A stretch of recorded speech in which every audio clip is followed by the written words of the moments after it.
திருச்சிற்றம்பலம். சிவபுராணம் திருப்பெருந்துறையில் அருளியது. சிவனது அநாதி பழமையான முறைமை. கலிவெண்பா.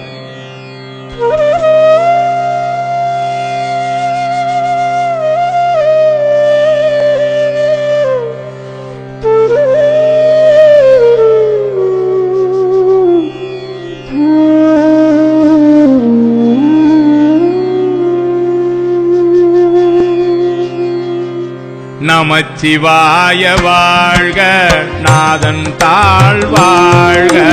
நமச்சிவாய வாழ்க, நாதன் தாழ் வாழ்க.